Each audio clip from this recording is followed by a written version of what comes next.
မနိုင်မျိုးရင် R34 GTR ဒီတိမ်တောင်းကြော်ပါတယ်ဒီကားကိုတန်မိုးကြီးစေတဲ့အရာတောင်းကြော်တဲ့အခါမှာဘာကြောင့်တောင်းကြော်လဲဆိုတဲ့ reason တွေလည်းရှိတယ်ဒီကောင်က V spec လည်းဖြစ်တယ် V spec ဖြစ်တဲ့သူက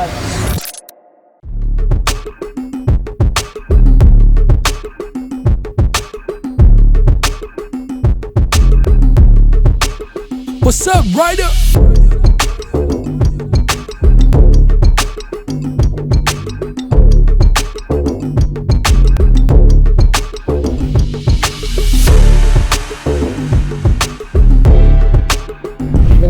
Rider Automotive ကနေကြိုလိုက်ပါတယ်ဒီနေ့ဗီဒီယိုလေးကတော့အားလုံးလည်းအရန်ကြည့်ကြည့်နေကြတဲ့ကားတစ်စီးလည်းဖြစ်မယ်ကဘာမှာလည်းအရန်ကို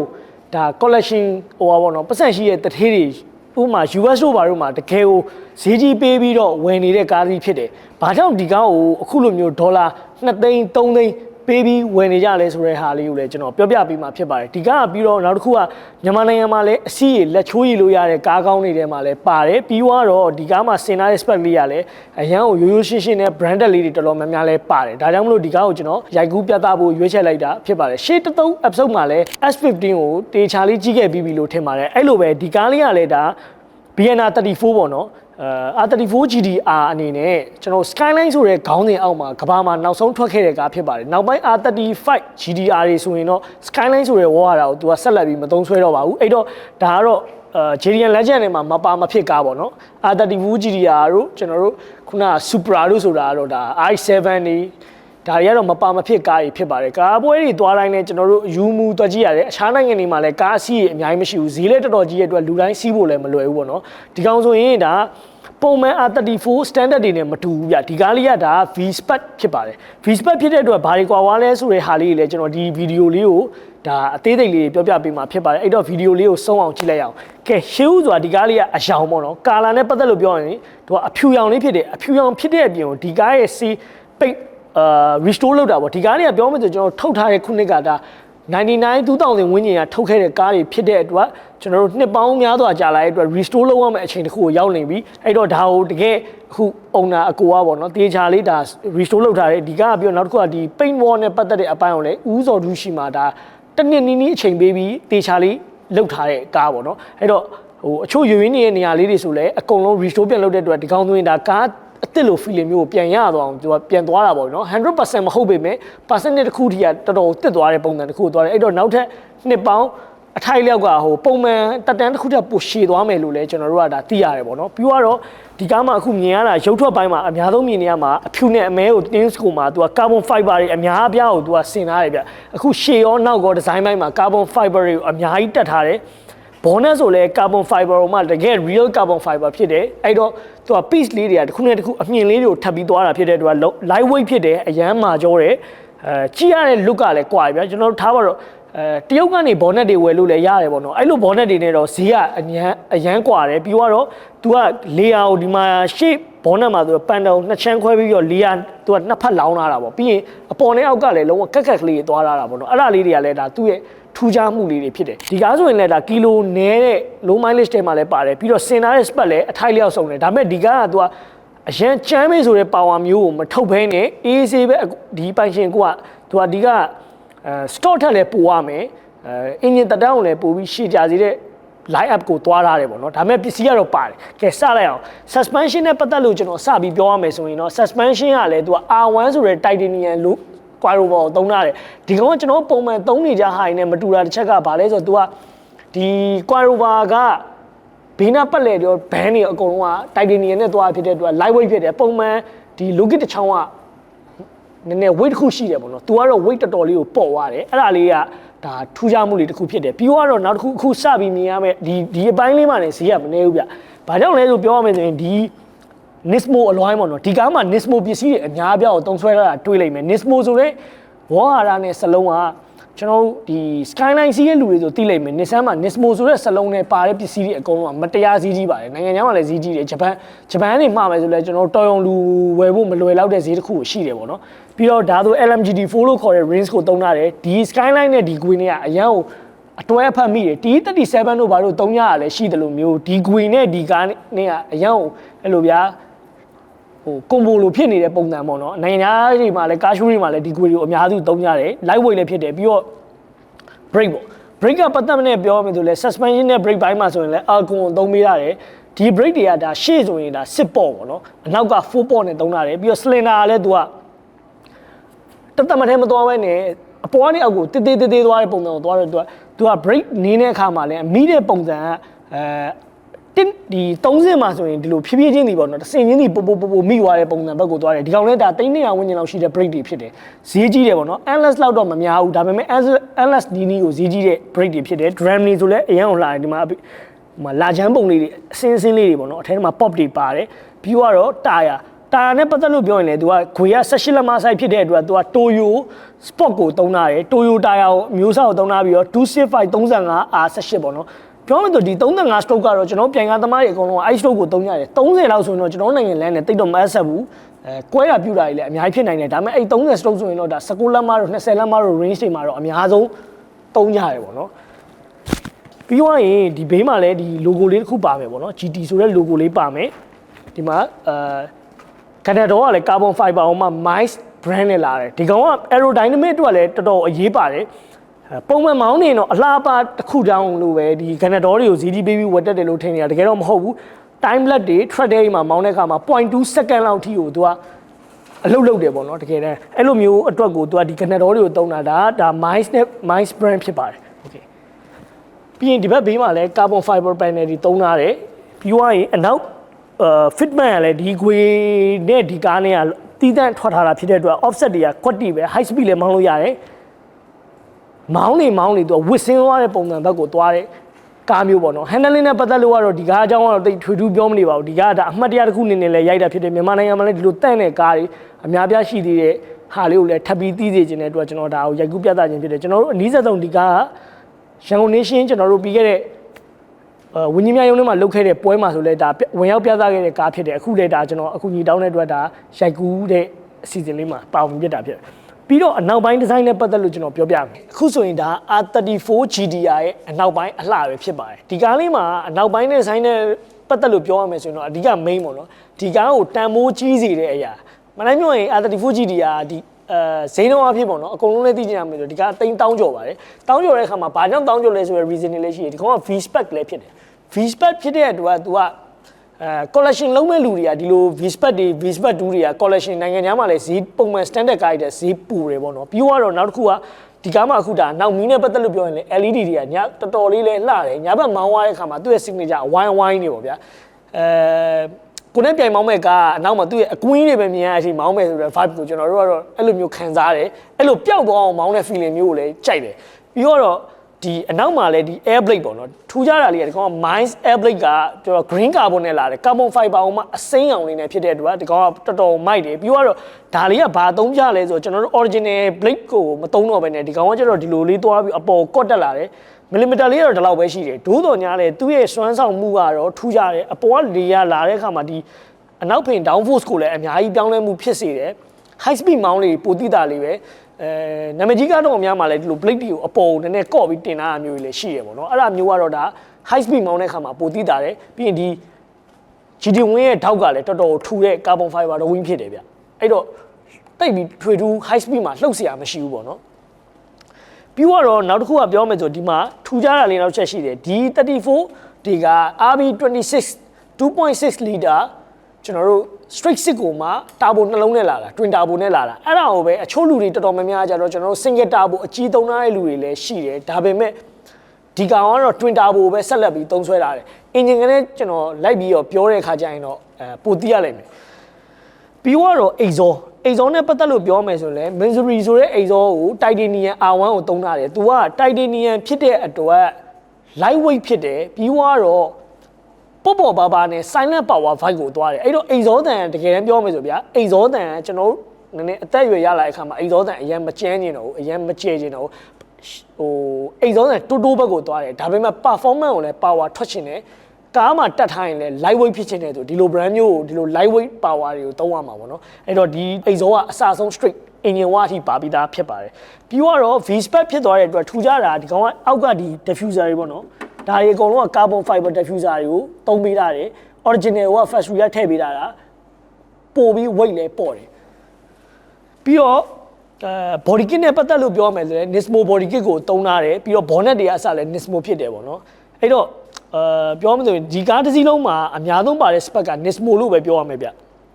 interior ကိုကျွန်တော်နောက်ပြီးကြရင်ပြပေးမယ် interior နဲ့ပတ်သက်လို့ပြောရမယ်ဆိုရင်အထဲထဲမှာတွေးလိုက်မယ် Nismo တွေတော်တော်များများကြံသေးရပေါ့အဲ့တော့ရှေ့ဘက်လေးကိုပြန်သွားလိုက်အောင်ကဲဒါကတော့ရှေ့ရုပ်ထွက် design ပိုင်းပေါ့နော်ရှေ့ highlight ကလေးကအစကြည်တောက်နေရပဲပြီးတော့ဒီကောင်က Nismo body kit ကိုလည်းတုံးထားတယ် bonnet ကလည်း carbon fiber Nismo တုံးထားတာဖြစ်တဲ့အတွက်ဘာထူးခြားလဲဆိုတော့ကြည့်လိုက်အောင်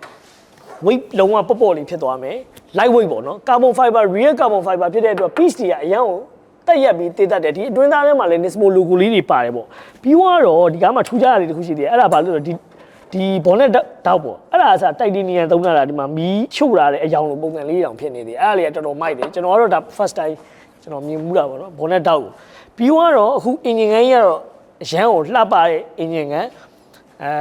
ဒါကျွန်တော်တို့တော်ရုံလူ maintain မလုပ်နိုင်တဲ့ engine တွေထဲမှာပါတယ်ဈေးရမ်းကြီးတဲ့ဟာပေါ့နော်ဒီကောင် RB26 လို့ခေါ်ပါတယ်ပြီးတော့အလဲမှာ Skyline GTR ဆိုတဲ့ logo ကြီးလည်းပါတယ်အဲ့တော့ဒီကားကလည်းဈေးမတရားကြီးတယ်လို့မျိုးဒီ engine ကလည်းဈေးအရန်ကြီးပါတယ်ပြင်စင်ပြီးတော့နည်းနည်းကျွန်တော်တို့ 2JZ တို့ဘာလို့လဲရှင်းမယ်ဆိုရင်နည်းနည်းဒီကောင်ကနှုတဲ့ထဲမှာပါတယ်အတွက်ပို့ပြီးလဲ service ပို့လုပ်ရတယ်တန်ဖိုးလည်းပို့ကြီးပါတယ် okay ဒီကားကပြောမှဆိုရင်အခုအချမ်းမြင့်ပေါ့နော်ကျွန်တော်အခုတွေးရတဲ့ပစ္စည်းတွေအစိပ်ပိုင်းတွေကိုကျွန်တော် detail လေးပြောပြပေးမှာဖြစ်ပါတယ်အဲ့တော့စိတ်ဝင်စားတဲ့အချို့ကြည့်လို့ရတယ်အချို့ဟာတွေဆိုလဲကျွန်တော်အကျယ်ပြန်ပြီးပြောပြပေးမယ်ပေါ့နော်okay ဒီထိတ်ကစပြီးပြောမယ်ဆိုရှေ့မှာတော့ဒီမှာ GDR logo ကတော့အရန်ကိုလှတယ်အဲ့ကနေဒီဘက်ကိုဆက်သွားမယ်ဆိုရင် ALC ဒီ cover တွေတုံးထားတယ်ပေါ့နော်ဒီကောင်ဆိုလုံးဝလှသွားတယ်ဒီနေရာမှာပုံမှန် fiber ပြားရှိရမယ့်နေရာမှာဒါကိုသုံးပေးထားတယ်ပြီးတော့အနောက်ကိုရောက်လာမယ့်အခါမှာလည်းဒီမှာရေတိုင်ကြီးဆိုလဲ Koyo Red ကိုသုံးထားတယ် bit radiator ပေါ့ဗျာ core တွေလည်းအများကြီးပါတယ်ရေအေးကန်စနစ်မှာလည်းတကယ်တမ်းမောင်းတဲ့အခါမှာ cooling system ကိုအများကြီးပို့ပြီး smooth ဖြစ်စေတယ်ရေကိုအမြန်ဆုံးအင်းအောင်လုပ်ပေးနိုင်တယ်ပေါ့နော်ပြီးတော့ intercooler လည်း Nismo intercooler ကိုသုံးထားတယ် piping တွေလည်းအများကြီးအကုန်လုံးလဲပေးထားတယ်ပေါ့နော်သူ့ရဲ့ဆက်လိုက်ပေါ့နော်ပြီးတော့ဒီဘက်မှာမြင်ရမယ့်ဟာလေးကတော့ဒါ white custom ဖြစ်ပါတယ် white custom ကတော့ engine တွေကိုဒီအငွေ့ကိုပြန်ပြီးထည့်ပြီးထည့်ပေးရမယ့်ဟာပေါ့နော်ပြီးတော့ဒီဘက်ဘေးလေးမှာမြင်ရမှာကတော့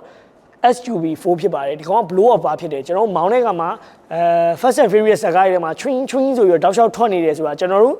လွန်ခဲ့တဲ့15နှစ်ဟိုပြိုင်ကားတွေစစီးကြတဲ့ကဒီဟာလုံးဝ trend ဖြစ်ခဲ့တဲ့အတန်ပေါ့နော်အခုလမ်းပေါ်မှာတိတ်မကြရတော့ဘူး generation တွေပြောင်းလာတော့ဗျုံတိုင်းဆိုအတန်တွေပြီးတော့ဖြုံးဆိုတဲ့အတန်တွေပေါ့နော်နောက်ပိုင်း GFV တွေ Turbo Smart တွေခစ်ကိုရောက်လာတယ် Blitz တွေအရင်တော့ဆိုလည်းမျိုးစုံ Grady ထုတ်တဲ့ကောင်တွေလည်းရှိတယ် blow up bar တော့အများကြီးထုတ်တယ်ဗျာ company တွေဒါပေမဲ့ဒီအတန်ကတော့ဒါနည်းနည်း legend တန်ပေါ့ဗျာဒီအရင် old school တွေအများဆုံးကားတွေမှာသုံးတာပို့ပြီးတော့သူတို့ ਨੇ လိုက်ဖက်တယ်လို့ကျွန်တော်တို့မြင်တယ်ဒါတော့ blow up bar ရဲ့ဘေးနားမှာထပ်ပြီးမြင်ရမယ့်ဟာကတော့ဒီဘက်မှာဒါဟိုပါပေါ့ inlet တွေဆိုလဲ Nismo သုံးထားတယ်ဒီကောင်က pipe တွေ roll တွေကအစလဲဒီဘက်မှာပို့ပြီးတော့ပြောမယ်ဆိုဗျာအချမ်းမြင့်နားလည်အောင်ပြောမယ်ဆိုရင်လေများများတူလောင်နိုင်အောင်သူကဒီဘက်ကိုဘီကိုထပ်ပြီးထွက်လာတယ်ပြီးတော့ fuel စီနဲ့ပတ်သက်တဲ့ဘိုင်းမှာလဲ tormine regulator ကိုသုံးထားပါတယ်เนาะစီကို control လုပ်ဖို့အောက်မှာလဲပန်ရ radiant ဆိုတဲ့ brand ကိုသုံးထားတယ် radiant ပန်ကိုသုံးထားတယ်ပြီးတော့နောက်ထပ်လှတာလေးတစ်ခုရှိသေးတယ်အဲ့ဘာလဲဆိုတော့ဒီချုပ်တန်းကြီးပဲချုပ်တန်းကြီးကလည်း Nismo logo ပါပြီးတော့သူက titanium ချုပ်တန်းဖြစ်တဲ့အတွက် light weight ဖြစ်တယ်မာကြောတယ်ပေါ့နော်အဲ့ဒါလေးကလည်းတော်တော် fine တယ်ပြီးတော့စီပန့်ကလည်းစီလိုင်းနဲ့ပတ်သက်လို့ထပ်ပြီးပြောရမယ်ဆိုရင်လည်းသူက Nismo စီပန့်တွေကိုသုံးပေးရတယ်ဒီကားမှာအများဆုံးသုံးတာက Nismo တွေဗျာအများပြားသုံးရတယ်ပေါ့နော် Nismo စီပန့်တွေကိုသုံးရတယ်ပြီးရင်ဒီဘက်မှာထပ်ပြီးမြင်ရမှာတော့ fuel ဘိုင်းနဲ့ပတ်သက်လို့ပေါ့နော်ဒါ HKS fuel rail ကိုသုံးရတယ်ပေါ့နော် CDOD plug wine တွေ plug တွေကိုတောက်လျှောက်ကိုစီဖြန်းမဲ့ဟာဒါ rail ကနေသွားမှာပေါ့နော်စီလိုင်းတွေကိုအဲ့လိုမျိုးတွေသုံးထားပါတယ်ခင်ဗျာပြီးတော့သဘောကျအနေနောက်တစ်ခုရှိပါသေးတယ်ဒါကလည်း Nismo panel ဖြစ်တယ်သူကဒီ bonnet ကြားတွေကဝင်လာမဲ့လေကို engine ရဲ့ heat တွေအကုန်လုံးကိုဒီဘက်ကိုတိတ်ပြီးမရောက်တော့အောင်သူက save လုပ်ထားတဲ့အပြင်ဒီနှာပေါက်ပေါ့ဗျာဒါလေရှူမဲ့အပေါက်ပေါ့ကျွန်တော်ပြောမယ်ဆိုရင်လေရှူမဲ့အပေါက်ကိုပို့ပြီးအေးအောင် high speed မောင်းတဲ့အခါမှာလေကဒီကိုတွန်းမှာဒီထဲကိုဝင်သွားတဲ့အခါမှာဒီနားလေးကလေအေးတွေကိုသူအများဆုံးရမယ်ပြန်တိုင်းမျိုးအေးတဲ့လေကိုပိုရလေကားပို့ပြီးတော့တက်တောင့်တက်တာရှိပြီးပိုမြန်လေပေါ့ဗျာဥပမာကျွန်တော်လမ်းလျှောက်ရင်လေဘူးကြီးရှူနေရတယ်လေအေးလေးရှူနေအမောတက်တာရဲ့သဘောမျိုးလိုပဲဒီကားမှာလေကားတွေမှာလည်းစက်ပစ္စည်းတွေမှာလည်းထိုးနီး၎င်းပဲအဲ့လိုမျိုးလေးသုံးဆွဲကြတယ်ပြီးတော့အဓိက main ရောက်လာပါပြီဒီဘက်ချမ်းတော့ဒါဈေးကြီးတဲ့အပိုင်းတွေထပ်ရောက်လာပြီအဲ့ဒါဘာလဲဆိုတော့ဒီဘက်မှာဒီတာဘိုပေါ့နော်တာဘိုလည်း तू က up တာဘိုတွေ down တာဘိုတွေခွဲထားလေးတွေကျွန်တော်တို့ပြိုင်ကားတွေမှာအတာဘိုတွေအပေါ်မှာအကြီးတွေမြင်နေရလဲရှိတယ်ဒီကားကတော့ तू ကဘိုးတုံ kit လို့ခေါ်တယ်ဈေးလဲပိုကြီးတယ်ဘိုးတုံ kit တွေက HK GT3 Turbo Twin Turbo သုံးထားတယ် Turbo side ကလည်း သူကပြောမှဆိုဒလက်တွေပါရ modify နေအကုန်ဖြစ်သွားတဲ့အတွက် boost ပိုခံတဲ့ average ဆိုဒီကောင် horsepower 600လောက်ထိနိုင်တယ်ပေါ့နော် race fuel တွေဒါမှမဟုတ်100 octane တွေ E85 တွေနဲ့သုံးမယ်ဆိုရင်600လောက်ထိညှစ်ထုတ်လို့ရတယ်ဒါပေမဲ့ဒီပန်ရှင်ကိုကတော့သူကဒီကားကသူက collection လုပ်တဲ့ကားတန်ဖိုးလဲကြီးတဲ့အတွက်ဒီကောင်ကသူက street tuning လောက်ထိပဲလုပ်ထားတယ် horsepower ကိုဒါ350ဝန်းကျင်လောက်ထိပဲ adjust လုပ်ထားတယ်ပေါ့နော်ဘာ final tuning နဲ့ horse တင်နိုင်ပါလေလုံးဝမလုပ်ထားဘဲနဲ့comfort ပဲ AC မောင်းတဲ့ပုံစံမျိုးကိုသွားရတယ်ပေါ့နော်တကယ်ပြင်းတာမျိုးလုပ်မယ်ဆိုရင်လည်းဒီက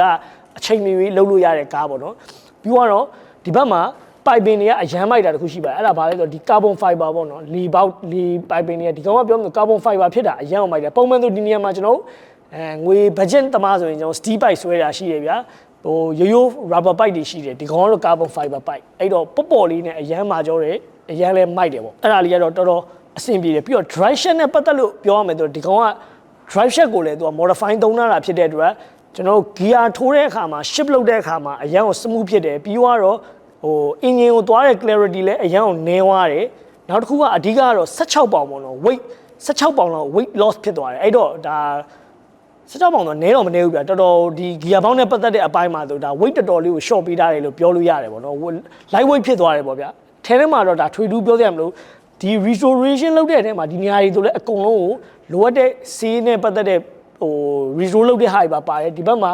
logit adjustable ဆိုလည်းမိုက်တယ်ကျွန်တော်တခါမှမမြင်ဘူးဒါ first time ပေါ့နော် nitron ဆိုတဲ့ titanium logit ကိုသုံးထားတာဖြစ်တဲ့အတွက်အဲ့ဒါလေးကမိုက်တယ် adjustable ကလည်းဒီကလုပ်လို့ရတယ်ဒီဘက်ကိုလုပ်ရင် plus ဒီဘက်ကိုလုပ်ရင် minus ပေါ့အပြော့အမှာ adjust ကိုဒီကနေလိုက်လို့ရပါတယ်အဲ့ဒါလေးကလည်းဒီ suspension တွေမှာတန်ဖိုးကြီးရပေါ့နော် suspension တွေကလည်းဒီခေတ်ဒီခါမှာဈေးကသိပ်မပေါ်တော့သိန်း80လောက်တော့အောက်ထစ်ပေးရတော့မှာအဲ့တော့ဒါတွေအကုန်လုံးကတန်ဖိုးအရန်ရှိတဲ့အရာတွေအခုကျွန်တော်ပြောပြပေးသွားတဲ့ပစ္စည်းတွေပေါ့နော်မပါသွားတဲ့ပစ္စည်းအချို့လည်းရှိကောင်းရှိလိမ့်မယ် injector ဆိုရင်လည်း तू ကကျွန်တော်တို့ဟိုပါပေါ့ 1000cc injector ကိုသုံးလာတာအဲ့တော့ C ကတော့ share ကျိတ်မှာဒါပေမဲ့အဲ့ဒါကို management လုပ်ဖို့ကိုလည်း ECU ကိုကျွန်တော်တို့က link ECU ကိုသုံးထားပါတယ် link ECU ကိုသုံးထားတာဖြစ်တဲ့အတွက်ကွန်ပျူတာဘောက်ကလည်းအရန်ကိုဈေးကြီးပါတယ်ခင်ဗျာအဲ့တော့ဒါကတော့အချမ်းမြင်အင်ဂျင်ကနဲ့ပတ်သက်လို့ကျွန်တော်ပြောနိုင်တဲ့ဟာပေါ့နော် internet ထဲမှာလည်းအချို့ပစ္စည်းလေးလဲတာရှိတယ်ဒါပေမဲ့ဒီလောက်ဆိုရင်တော့ဒီကားအတွက်လုံလောက်ပြီလို့ထင်တယ်အဲ့တော့ဒါကတော့ R34 GTR fan တွေလည်းကြိုက်နေတတ်မယ်လို့ထင်တယ်နောက်ထပ်လည်း34အချို့လည်းကျွန်တော်ရိုက်ကူးပြသပေးသွားဖို့ရှိတယ်အခုတော့ဒါအတွင်းကန်းလေးကိုဆက်ပြီးသွားလိုက်အောင်ဆက်လေးနှိုးကြည့်လိုက်အောင်ခုံလေးကို adjust လုပ်ပြီးတော့ okay ပြီးရင် wow ဒါကတော့ဒါ GTN Legendary ကားတွေထဲမှာတကယ်ဈေးရှေ့ကြီးတဲ့ကားဖြစ်ပါတယ်မြန်မာကိုလည်းတိန်းတောင်းချီပါတယ်ကားတိုင်းတော့တောင်းမချီဘူးเนาะကျွန်တော်ပြောတာဒီလိုမျိုးကားတကယ်တန့်တကယ်ကောင်းခုနပြောလို့ spec တွေကိုလည်းအခုလိုစုံပြီးတော့ V spec လည်းဖြစ်တယ်အဲ့လိုမျိုးတွေအကြောင်းချီတာပါအချို့ကလာပြောကြမယ်ဟိုကားကဟိုဈေးဒီဈေးကျွန်တော်တို့သူများကားတွေအကြောင်းတော့ဈေးမပြောဘူးဒါပေမဲ့ကားတိုင်းကတော့ဈေးကြီးနေတာတော့မဟုတ်ပါဘူးဒီကားကတော့ဒါ full spec ဖြစ်နေတာလည်းပါတယ်ကားအရင် condition တန့်နေတဲ့မှာလည်းပါတယ်နောက်တစ်ခုကအခု interior ထဲမှာဆိုထူးခြားမှုတစ်ခုရှိရဲဘာလဲဆိုတော့ကတ်ဆက်တောင်မထည့်ရတာပါဘူးကျွန်တော်အိမ်စောတန်ကိုပဲနားထောင်မှာဖြစ်ပါတယ်ဒီကားတွေမှာကအမျိုးမျိုးရှိရဲကျွန်တော်တို့ drift ကားတွေမှာဆိုလဲပစ္စည်းပါတာရှိရဲအဲ့လိုမျိုး sound system ကိုလုံးဝမသုံးတဲ့ကားတွေလည်းရှိတယ်ဘာလို့ကျွန်တော်တို့ရဲ့နားထောင်တဲ့တောသားတန်ဒီအိမ်စောတန်ပဲပြီးရင် engine rev လုပ်တဲ့အတန်ပေါ့နော်အဲ့ဒါကတော့တကယ်ကိုမိုက်တယ်အခုဆိုရင်ဒါ interior နဲ့ပတ်သက်လို့ပြောရမယ်ဆိုတော့ထိုင်ကုန်ကစပြောမယ်နော်ထိုင်ကုန်ကဒီမှာ Nismo logo နဲ့ leather ဒီဟာတွေကကျွန်တော်တို့တီးတဲ့ Nismo ကပြန်ထုတ်ပေးတယ်အဲ့ဒါကိုဝယ်ပြီးဒီခုံရဲ့ original စီမှာပဲပြန်ပြီးတော့လဲထားတာပေါ့နော်သူ့ရဲ့ original အသားဒီလိုအပေါက်ပေါက်လေးတွေပါတယ်အဲ့ဒါကိုမှ leather နဲ့ connect လုပ်လိုက်တာဖြစ်တဲ့အတွက်အတွင်းကန်း look ကဟိုပုံစံလေးစမ်းသွားတယ်ပိုလဲထိုင်ရတာမိုက်တယ်ပေါ့နော်ပြီးတော့ gear position ပေါ့ဒီကောင်တွေက gear 6ချက်နဲ့ gut truck gear ပေါက်ဖြစ်တယ်အဲ့တော့ Supra တို့ပေါင်းနဲ့အတူတူပဲထိုးရတဲ့ feeling နဲ့အရင်ရတာရှိရဗျာအဲ့လို clutch လေးကိုတော်ပြီးထိုးလိုက်ပြီး shift လုပ်ပြီးတော့အဲ့လိုပြောင်းပြီးမောင်းထုတ်လိုက်ရတဲ့အရာသာကဘယ်ကားနဲ့မှမတူအဲ့တကယ် gear ထိုးရတဲ့အရာသာတကယ်ကိုကောင်းတာဈေးကလည်းမတရားကြီးတယ်ဗျာပြီးတော့နောက်တစ်ခုကဒီ CR တိုင်းပေါ့နော်အခုကျွန်တော် CR တိုင်းလေးအရင်က crazy ဖြစ်တယ်ဘာကြောင့်လဲဆိုတော့ကျွန်တော်တို့က CR တိုင်းဆိုတော့ကျွန်တော်နေ့တိုင်းအဲ့လိုဗျာထိတွေ့နေရတဲ့ toucher ဗျာအဲ့တော့ဒါဆို Mice brand ကိုသုံးတာဒီ Mice brand စီရတိုင်းဆိုလဲဈေးမတရားကြီးပါတယ်ရုပ်စွာအဆုံးပြအခုဒီမှာချင်းနှင်းကင်းလေးပေါ့နော်ချင်းနှင်းကင်းလေးက top secret ဆိုတဲ့ချင်းနှင်းကင်းကိုသုံးတာအဲ့ချင်းနှင်းများတော့25သိန်းလောက်တန်တယ်ဒါ6တင်တဲ့ချင်းနှင်းများတော့ဒီကားမှာထည့်ထားတာတွေအဲ့တော့အခြားအရာတွေဆိုဘယ်လောက်ဈေးကြီးမလဲဆိုတာမှန်းကြည့်လို့ရတယ်ဘာဖြစ်လို့လဲဆိုတော့ နိုင်ငံခြားမှာဒေါ်လာ2 သိန်း3 သိန်းကီလိုနယ်တဲ့ကားတွေ1 million ထိရှိတယ်ဒေါ်လာကိုပြောချင်တာဒေါ်လာ2 သိန်း3 သိန်းဆိုတာနိုင်ငံခြားမှာ Lamborghini ဟို2019လောက်တော့ဝယ်စီးလို့ရတယ်ဗျာအဲ့နေရာမှာဒီကားတွေကအဲ့ဈေးနဲ့သွားပြီးတော့တွားတူနေ Lamborghini ဈေးဖြစ်နေပြီဆိုတော့ဒါ US တို့ဘာတို့ကတထေးတွေရဲ့ collection သူတို့ရဲ့ garage တွေထဲမှာထည့်တဲ့ကားနိုင်ငံခြားမှာလည်းသူကတစ်ခုတော့ရှိတယ် US မှာ legal လုပ်တဲ့အခါမှာဘာဖြစ်လဲဆိုတော့သူက25နှစ်တက်တန်းပြည့်တဲ့ကားကိုပဲပေးသွင်းလိုက်တာဖြစ်တဲ့အတွက်ကျွန်တော်99တို့ဘာတို့အထီးကဘောင်းဝင်တယ်1001 R34 GTI ဆိုအခုတည်းဂျပန်မှာတောင်းနေနေတော့မယ် US ကဝယ်လို့မရသေးဘူးသူတို့ရဲ့ဥပဒေအရဟိုမဖြစ်ပေါ့ဒါပေမဲ့ဒီကောင်နဲ့တခုတော့ကောင်းတာ test တွေပါတယ်ဆိုရင်ဥပမာဒေါ်လာ3 သိန်းဆို3 သိန်းပဲ test ဖိုးကကြောက်သူ US တို့ဘာတို့မှာဒီကားတွေက model name ကတော့ဒေါ်လာ9000 1000ပဲကောက်တော့တယ်အဲ့တော့ကားဘိုးပဲအဓိက main ကုန်ပါဗျအဲ့တော့ကားဘိုးကလည်းဈေးပေါ်ရတယ်မှာတော့မပါဘူးဗျဒေါ်လာဟို2 သိန်း3 သိန်းဆိုတော့ပတ်စံနေတဲ့ဟာမျိုးမဟုတ်ဘူးပေါ့နော်ပြီးတော့နောက်တစ်ခုကဒီကားမှာဒါ V-Spec ဖြစ်သွားတဲ့အတွက်ထူးခြားတဲ့အချက်လေးလည်းရှိတယ်အဲ့ဒါကတော့ဗာလဲဆိုတော့ကျွန်တော်အခုခဏလေးရှေ့လေးနည်းနည်းတိုးလိုက်အောင် Okay ဆက်လေးနှုတ်ပြမယ် Okay ခုဆိုရင်ဒါအလဲမှာ GTR logo လေးတက်လာပြီအရန်အောင်မိုက်တယ်ပြီးတော့ဒီကောင်ကပုံမှန် line က9 line တို့ဘာလို့နဲ့လာတယ်ရိုးရိုး GTR ဆိုရင်ဒီကောင်ကတော့ display မှာအစားဟို display spec တွေအစားဟို line တွေလည်းမတူတော့ဘူးပေါ့နော် design တွေလည်းမတူတော့ဘူးပေါ့ဒီမှာဆို1 2 3 4 5 6 9ခုပါတယ် boost တွေလည်းကြီးလို့ရတယ် throttle injector တွေ wine temperature တွေ water temperature တွေဟိုအခြားပေါ့နော်အားသားဟာတွေအကုန်လုံးကိုလည်းဒီမှာထပ်ပြီးတော့ကျွန်တော်တို့ကြည့်လို့ရပါတယ်အဲ့ဒါလေးတွေကလည်းတော်တော်မိုက်တယ်ပေါ့နော်ဒီမှာ boost နဲ့ပတ်သက်လို့ဆိုရင်လည်းဒီမှာ grab ကနေပြီးတော့ပြရတဲ့ design တွေရှိတယ် design ကိုလည်းမျိုးစုံကျွန်တော် changes လုပ်လို့ရတယ်ကျွန်တော်ကတော့ဒီထဲမှာအကြိုက်ဆုံးကဒီပုံစံလေးပေါ့မသိရင်ကျွန်တော်နှလုံးကုန်စံလေးလိုပဲဗျာအဲ့လို grab လေးကသွားနေတာအဲ့ feeling လေးကိုကျွန်တော်တို့ကကြိုက်တယ် rev ကအစလည်းသူကအိမ်စောတန်ကလည်း silent power ဘက်ကိုတွားလာတဲ့ titanium အိမ်စောဆိုတော့ lightweight ဖြစ်တယ်ဗျာ titanium ကိုဘာလို့သုံးရလဲဆိုတော့ဈေးကြီးတယ်ဒါပေမဲ့သူကအိမ်စောတစ်ချောင်းလုံးကိုလက်တစ်ချောင်းနဲ့မားလို့ရတယ်အဲ့လိုပေါ့ပေါ့လေးအဲ့ feeling မိုက်တယ်ပြီးတော့ဒီက ECU ကဒါ link ECU ကိုသုံးထားတဲ့အတွက်ဒီ ECU ကလူတိုင်းမတက်နိုင်ပါဘူးဈေးရမ်းကြီးတယ်ပြီးတော့နောက်တစ်ခုကအဲ့ ECU ရဲ့ဒီလုံဆောင်ချက်တွေကိုလည်းဒီ gauge လေးနဲ့ကျွန်တော်တို့ဒါပြတ်သားလာတာဖြစ်ပါတယ်ပြီးတော့ဒီကားမှာနောက်တဲ့ဈေးကြီးကနောက်တစ်ခုရှိတယ် cluster ပေါ့နော် Nismo cluster ကိုသုံးထားတယ်ဒီ cluster အဖြစ်ဒါကီလိုမီတာ320ထိပါတဲ့ cluster ဖြစ်တယ်ပုံမှန်ဒီဒိုင်ခွက်တွေဆိုရင်ကျွန်တော်တို့180ထိပဲပါတယ်ဂျပန်ပုံဟိုလောရပေါ့နော်ဒီကောင်ကတော့320ကီလိုမီတာထိပါတဲ့အတွက်မောင်းတာမမောင်းတာတော့ကိုယ်ကိစ္စဗျာအဲ့တော့ဒိုင်ခွက်ကလေးကြည့်လိုက်ရင်ပြီးတော့နောက်တစ်ခုကပုံမှန်ဒိုင်ခွက်ကအမဲအောင် space နဲ့လာတယ်ဒီကောင်ကအဖြူရောင်ဒိုင်ခွက်ဆိုတော့ပြောမှဆိုပေါ်လဲပို့ပေါ်တယ်ပြီးရင်အထဲထဲမှာအနီရောင် trims တွေနဲ့လာတာဖြစ်တဲ့အတွက်ကြည့်လို့တော်တော်ဗျာအဲ့လိုမျက်စိပဓာသားရှိရလို့ပဲကျွန်တော်ပြောရမလားဗျာအဲ့လိုမျိုးပေါ့ဒီကောင်အနီရောင်အနေနဲ့အဲ့လိုမျိုးမုံမှန်တာ Nismo ကပြောမှဆိုအနီရောင်ကြိုးကျုပ်အနေနဲ့အများဆုံးလာတာပေါ့နော်ဒီလိုမျိုး gear knob လေးကလည်းတော်တော်မိုက်တယ် shift လုပ်ရတာအစားဒီ gear knob လေးလည်းဒါ miles ပဲဗျ shift လုပ်ရတာမိုက်တယ်အခုဒါ clutch တန်လေးလည်းကြားရတယ် cling cling cling နဲ့ဒီကောင်က ADS twin clutch ကိုတုံးရတယ် carbon twin clutch ပေါ့နော်အဲ့ဒါကိုဒီပိုင်ရှင်ကိုကအခုNismo twin clutch ကိုထပ်လဲဖို့သူလုံးအောင်ပါတယ်ဒီကောင်က race ဘက်ကိုသွားတဲ့ဘက်ဆိုတော့ခုံထွက်လို့ဗျာမောင်းရရတာတော့ကျွန်တော်တို့လူမျိုးဆိုရင်တော့ကွက်တီပဲတော်တော်ကြိုက်လိုက်မယ်သဘောလေးတော်တော်ကြားတယ်ကျွန်တော်အနေနဲ့ဆိုရင်လည်းဒီကားပေါ်ထိုင်လိုက်တာနဲ့လူကအဲ့လိုမြောက်နေရဗျာဟာငါ GTI ကြီးပေါ်ဒီ R34 GTI ကြီးပေါ်ရောက်နေပါလားဆိုတဲ့ feeling ပေါ့ဗျာ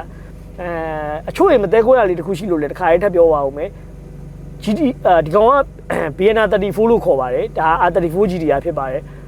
ပြီးတော့နောက်ထပ်ဒီ ER34 ရှိတယ်အဲ့ဒါဆိုရင် GTD တွေပေါ့နော် GTD တွေကတော့ဈေးအားဖြင့် GTR နဲ့အများကြီးကွာပါတယ်ဈေးတဲ့ဒါပေမဲ့ GTD တွေကိုလည်း GTR engine တင်ထားတာတွေလည်းရှိတယ်နိုင်ငံခြားမှာဘာကြောင့်လဲအနည်းဆုံးပြောမယ်ဆိုရင်ပေါ်ဝတ်ကားဇလန်ထဲမှာမောင်းရတဲ့ကားဆိုရင်